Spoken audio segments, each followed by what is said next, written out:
What up, yo? Okay, so I'm back and I'm going to dive back into the Halloween 2021 selections for this year's coverage. Um, I've been watching way more movies than I'm going to actually review on here uh, to keep the spirit going, and I'm keeping a log of those on my letterbox page. I have the link down below. Um, but certain ones I'm isolating to review. Um, I think this will be part 7 of my uh, series. Not sure how many I'm going to do. Last year I did 13 in honor of this 13 Days of Halloween event that my ex-wife used to host on her old website. It was kind of an homage, and just 13 is a good Halloween-ish number. So we'll see. We'll see how many happen. Okay, so I'm going to talk about one, first of all, that I have a long storied history with called, well, this edition is called Werewolf Shadow and it says Paul Naschy because it stars Paul Naschy, but it's directed by Leon Klimovsky. But I believe, Naschy wrote it under his real name, Jacinto Molina. So this is a 1972, I believe, 2. You think I would know it by now? 1971. Let's read a little bit of that. The landmark Spanish horror classic, uncut and uncensored for the first time ever. Now, mind you, this DVD came out, I guess, around 2000, 2001, in that area of time. International horror star Paul Naschy stars as the immortal Valdemar Daninsky, a man cursed for eternity with the mark of the werewolf. But when he rescues the young woman researching the legend of a vampire queen, they unleash a ferocious rampage of bloodlust, lycanthropy, and lesbianism. In the final battle to the death, can a werewolf in love destroy the depraved desires of the undead?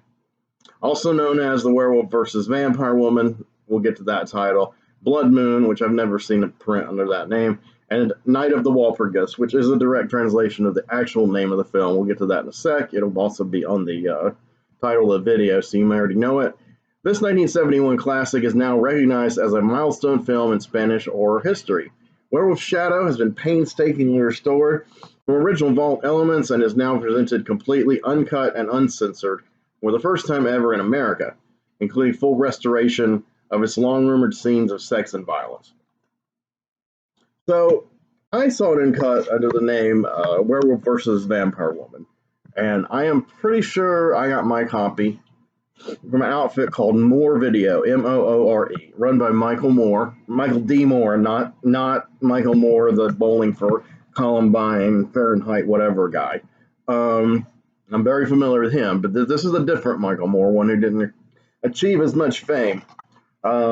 It's probably a lot more left-wing than Moore actually claims to be. But anyway, so Michael D. Moore is a man who started really the first mail-order videotape company, and then he finally got some of his product in stores. He was able to score exclusive rights on VHS to a few key titles. This was not one of them. This was more of a kind of bootleg deal, kind of a Sinister Cinema deal, where he had a print and he duped it onto VHS, but it did come directly from a 16 millimeter print, and but he had some success with exclusive rights to Deranged, the story of Ezra Cobb, really based on Ed Gein, and Lamora, A Child's Tale of the Supernatural, directed by Richard Blackburn, who's co-wrote and co-starred in Eating Raoul and did some Tales from the Dark Side episodes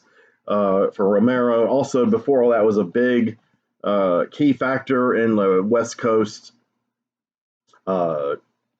music. I think he was a DJ. At the very least, he was like a vinyl collector, an authority. He was friends with Erwin Chusted, who started this kind of incredibly strange music thing way before that book came out, and it was called that in the late 70s. Also, Richard went to film school, and Francis Ford Coppola and Jim Morrison were in his first semester film class, so that was kind of interesting. So Blackburn, when I interviewed him, it was like 1997, I believe, 1998, and yeah, 1997, and he was a really cool guy. And I told him I'd read a lot about Lamora, and Michael had sent me a copy to review, and I told him that the Overlook Encyclopedia of Horror had compared his film to Valerie and Her Week of Wonders, which he had never seen. So one of the coolest things that happened while I was writing during that period and reviewing stuff on cult movies, I came home one day and turned on my answering machine. That's when we had those. I don't know if you remember those. And Richard Blackburn was on there, and he's like, "Hi, Henry. I got the Valerie and Her Week of Wonders. Watched it. It's much better than my film."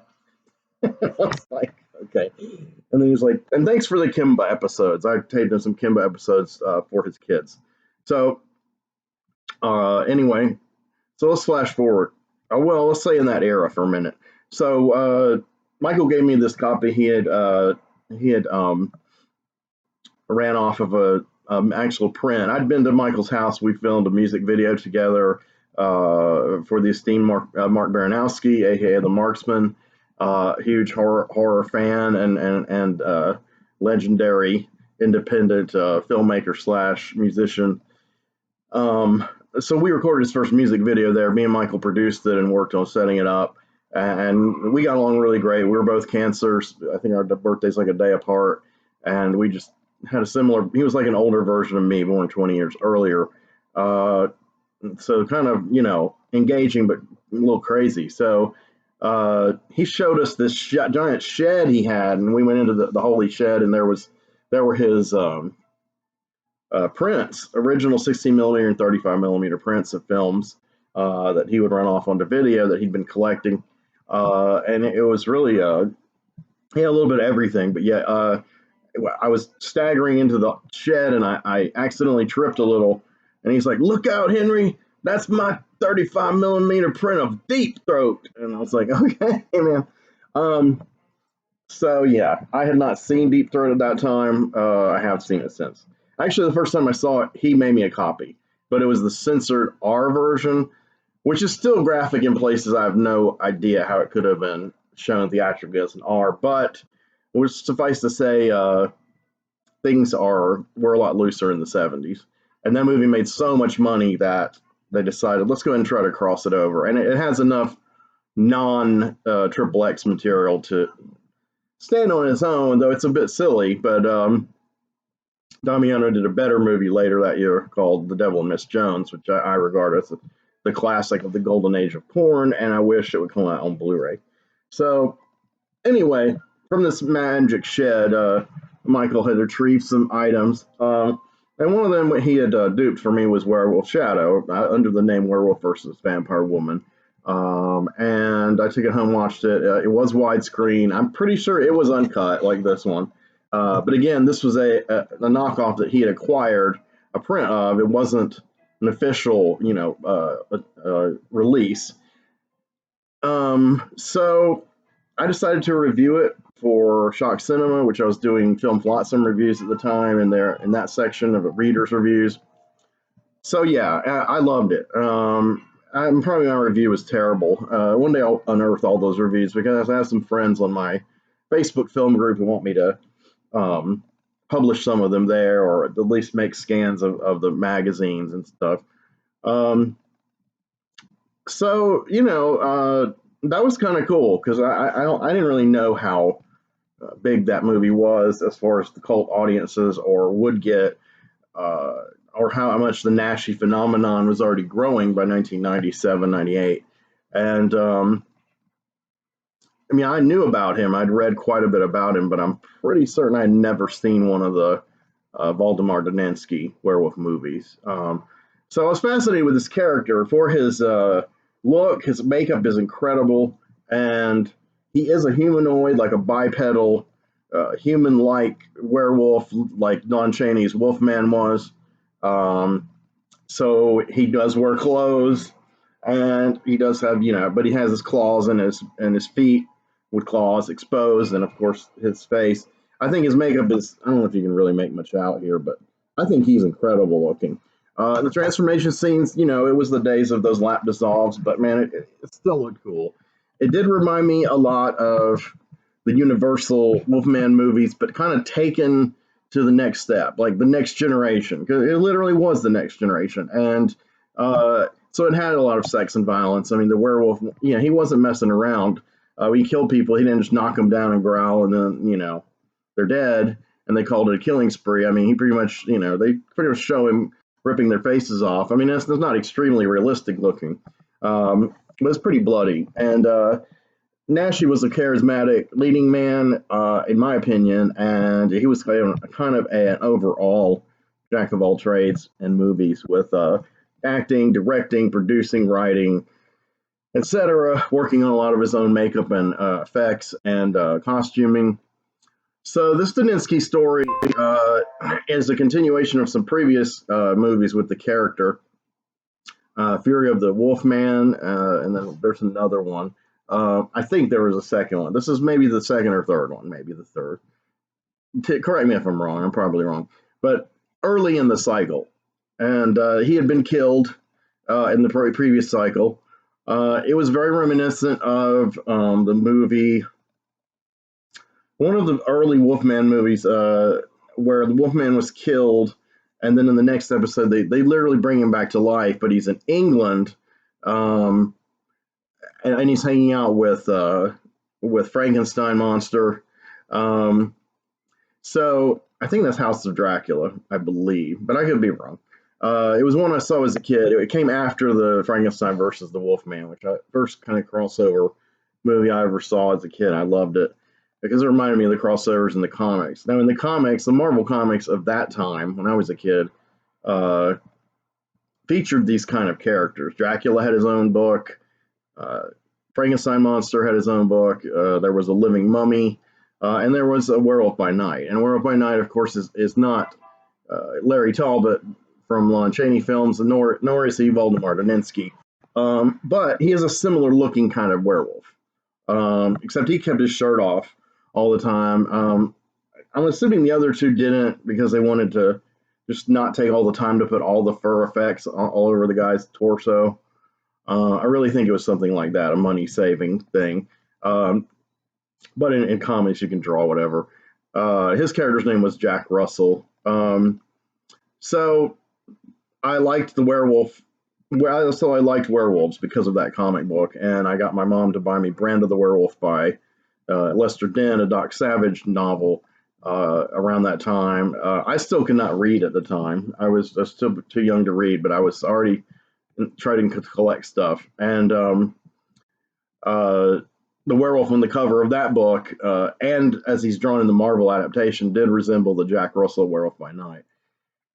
So that's how I kind of fell in love with the werewolves. Long story. But anyway, he's a werewolf like those. That's my point. 5 hours later, is that he walks on two legs and he looks pretty much like a human, but very furry and with a snout and fangs and claws. But werewolves have become more popularized since I was a kid as either being real wolves that look like wolves, but they're still humans that turn into wolves, or they're in a further stage of lycanthropy than the Valdemar Daninsky and Talbot ones. They look closer to a wolf, but they're still humanoid, more or less. I mean, they usually have their back legs are more like a werewolf, but they stand on 2 feet, more like a wolf, and they stand on 2 feet, and they have bigger claws, and their whole head and face really resemble a wolf rather than a person with fur and fangs and a snout. So those, in my opinion, those respectively became popularized in pop culture by American Werewolf in London and the Howling films, which each had a variant of those two types. And there's some, there's some like role-playing game lore and stuff like that that actually names the 3 types. It gives it a pseudoscientific cryptid name, but I don't remember what it is. So werewolf versus vampire woman, it's like that one House of Dracula in that he is killed, definitively killed more or less, and then they are doing an autopsy in the beginning, these doctors, and then they take out the silver bullet, and he resuscitates. So the silver bullet is kind of like a stake to a vampire. And if you don't bury them and behead them and just burn them, then all you have to do is take that item out of their heart, and they'll return to life. So that's what happens. And then Voldemort gets back to like his ancestral home or whatever. And there is a lady who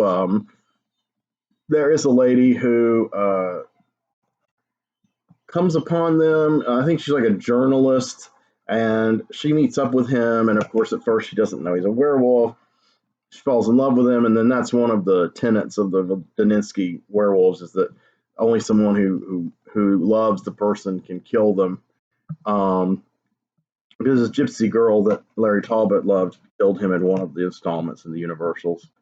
Like I said, it's a lot like the Larry Talbot's. It's more or less kind of a semi remake series of the Larry Talbot series, much more modern, obviously, far out, graphic, and with a different flavor. It kind of, at the time I watched it, I had not really seen any Leon Klimovsky movies, but I'd seen some films by like Jess Franco and Jose Larraz and the Eurotrash films, and that's the vein this is in squarely.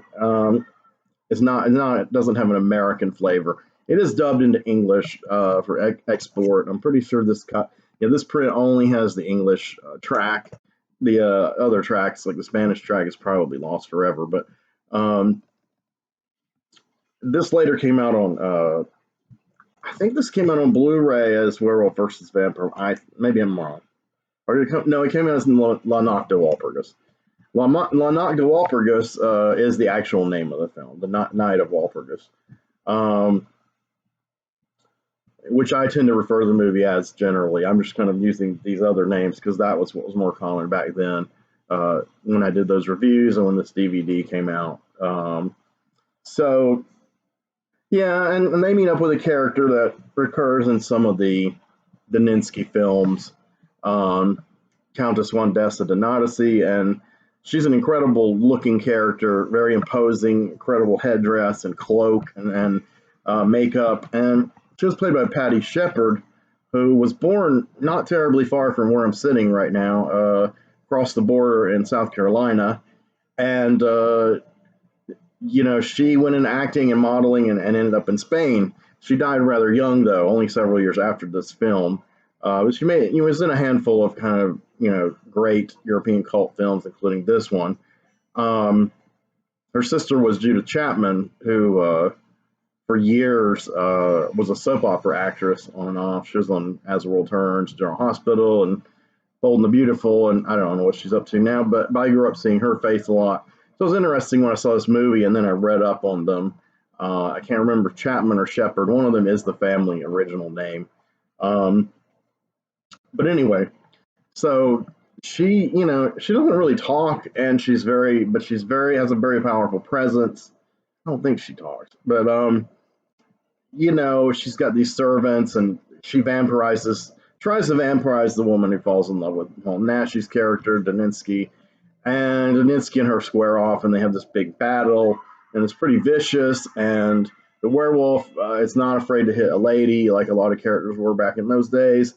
And but she hits back for sure.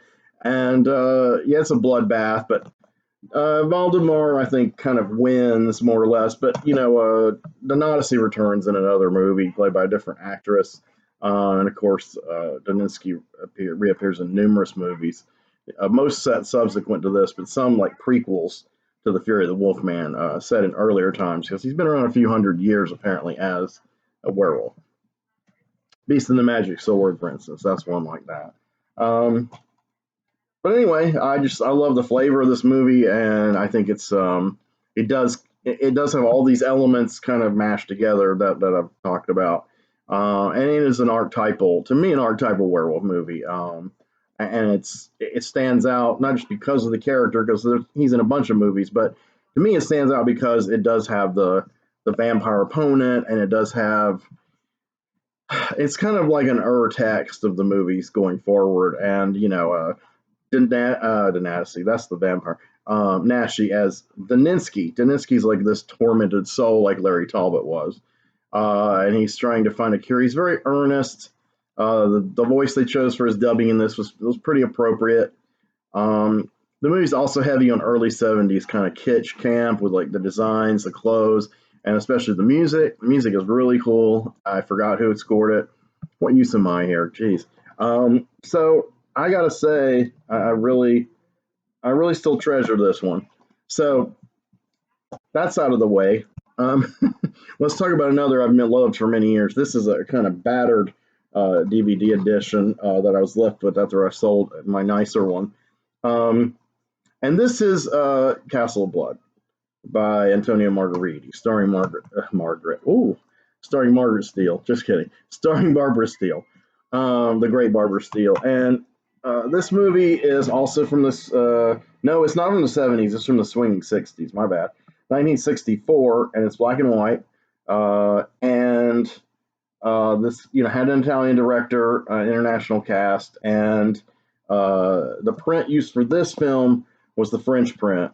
The American print cuts out nudity and a lesbian scene.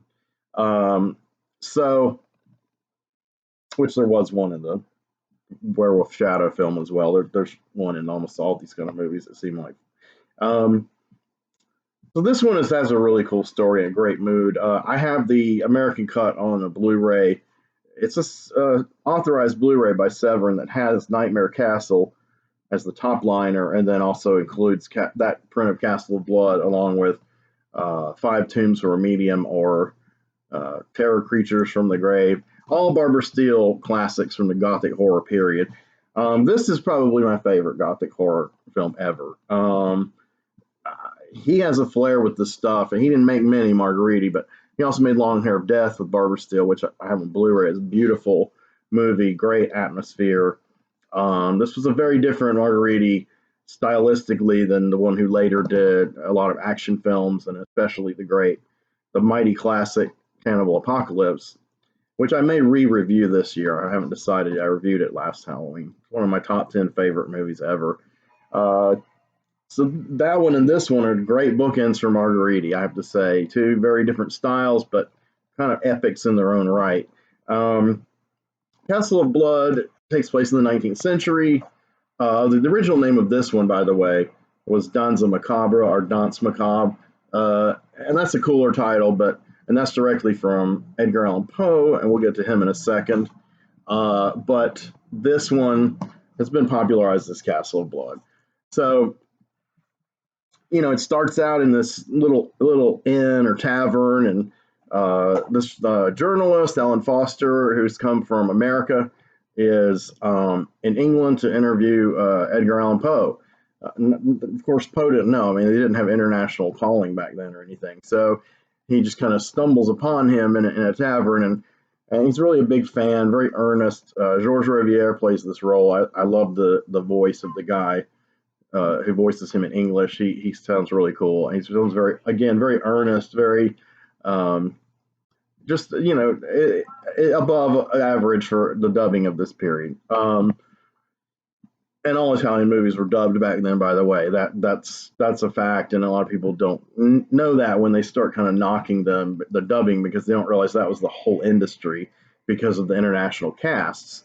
And it saved money to shoot quick with the international cast and then loop everything, either with the actors that voice the dialogue, but usually with other actors who are speaking English. That's the case here. So nobody's real voice is here in this film. So he comes upon Edgar Allan Poe. Poe is I like his voice too. I can't remember the actor who's playing Poe, the name of the actor, not a real famous one, but I really enjoyed their kind of back and forth. It's, and lighting's great. It's very dark, very chiaroscuro, high contrast kind of stuff. And one of the guys drinking with Poe is a cat named Blackwood, and he dares Foster. He makes a wager with him, like a bet, and says, if you can stay tonight in my castle, which he doesn't live in anymore, you can get X amount of money. And he interviews Poe on the way, kind of, and I guess he kind of, they don't show him taking notes. I guess he takes mental notes. And so the roving journalist arrives at the castle. He's up for this, and then when he goes in, and he can't really get out. Well, he's for, the wagers, he has to stay the night. So he meets Elizabeth, played by Elizabeth Blackwood, the sister of the guy who made the wager, played by Barbara Steele. She's very iconic in this film, and of course, Alan falls in love with her in no time at all. And there is a scene where it's one of those scenes like I alluded to in one of my previous videos recently. It's one of those scenes where they have sex with their clothes on. They're on the bed. They start hugging and kissing, passionate, and then later, they cut and they're still clothed, but they're kind of rumpled and they're kind of laying around the bed together in that post-orgasmic glow thing. And it's obvious they've had sex, but they didn't go into the whole realism of it or anything. However, like I said, in this uncut print, they do have a lesbian seduction. It's basically a rape where this really horrible, jealous character, female character, who's friends with Elizabeth, and Elizabeth does not like her. She finally, they show her topless. I believe it's another incidental character they show topless. But this character basically rapes Elizabeth. Because Elizabeth's saying, no, stop, get off me the whole time. And this woman is just, digging into Barbara and relentlessly. So that was an interesting element. A lot of weird things happen. Helen sees people that kind of come and go mysteriously.